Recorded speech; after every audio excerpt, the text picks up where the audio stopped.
Assalamualaikum warahmatullahi wabarakatuh. Berjumpa lagi dengan Pak Guru di sini. Semoga anak-anak selalu sehat dan dijauhkan dari segala macam penyakit ataupun virus yang sekarang sedang melanda. Baik anak-anak, hari ini kita akan belajar tema 9 dengan tema kayanya negeriku. Kita tahu Indonesia adalah negara yang sangat kaya akan sumber daya alamnya. Yang akan kita pelajari nanti kita akan menyebutkan, hari ini kita akan belajar PPKN. Kita akan menyebutkan kewajiban dan hak kita terhadap lingkungan dan sumber daya alam yang benar, serta akibat yang akan ditimbulkan dari pelanggaran kita terhadap kewajiban dan hak kita terhadap lingkungan.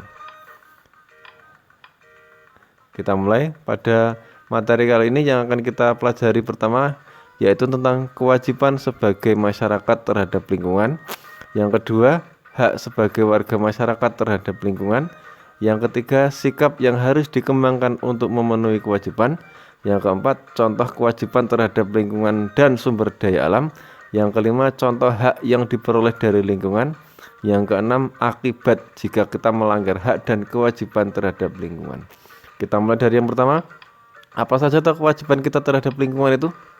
Sebagai warga negara yang baik, kita memiliki kewajiban terhadap lingkungan supaya lingkungan kita tetap asri, tetap bersih, dan tetap bisa kita nikmati. Contoh kewajiban kita sebagai masyarakat terhadap lingkungan, yang pertama, tidak membuang sampah di sembarang tempat, tidak menebang pohon sembarangan, tidak menggunakan air secara berlebihan, tidak boros listrik, tidak merusak lingkungan, tidak memburu binatang sembarangan, dan lain-lain. Kalau ini kita lakukan semua, jika kita memenuhi kewajiban kita, pasti lingkungan kita akan asri, tidak akan ada binatang yang punah, tidak ada lingkungan yang rusak, tidak akan ada pohon yang atau hutan yang gundul. Lanjut yang kedua. Nah, jika kita tadi sudah melaksanakan kewajiban kita terhadap lingkungan, maka kita berhak untuk mendapatkan imbalan dari lingkungan. Apa saja yang kita peroleh dari lingkungan? Yang pertama, jika lingkungannya bagus, maka kita berhak untuk mengambil dan mengolah makanan dari alam. Yang kedua, kita juga berhak untuk memanfaatkan bahan-bahan dari lingkungan sekitar. Yang ketiga, kita juga berhak untuk menerima udara yang bersih. Yang keempat, kita berhak untuk menggunakan air bersih. Yang kelima, kita berhak untuk menerima sumber energi.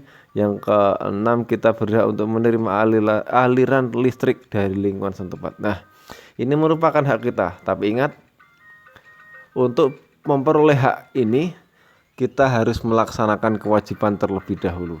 Jangan sampai kita ingin menikmati udara yang bersih, tapi kita menebang pohon secara sembarangan. Jangan sampai kita ingin menggunakan air bersih, tapi air bersih kita gunakan terus-menerus hingga akhirnya habis.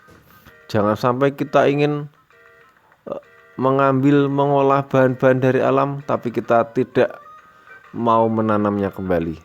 Jika kita lakukan seperti itu, jika kita melanggar kewajiban kita terhadap lingkungan, maka lingkungan kita pun akan rusak. Kita tidak akan memanfaatkan atau kita tidak akan bisa menikmati semua yang diberikan oleh alam ini. Lanjut yang ketiga, sikap apa saja yang harus dikembangkan untuk memenuhi kewajiban tersebut? Nah, yang pertama toleransi.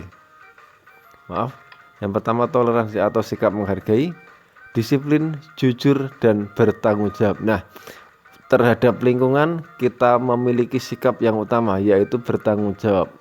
Salah satu tanggung jawab kita adalah tanggung jawab untuk terus melestarikan lingkungan.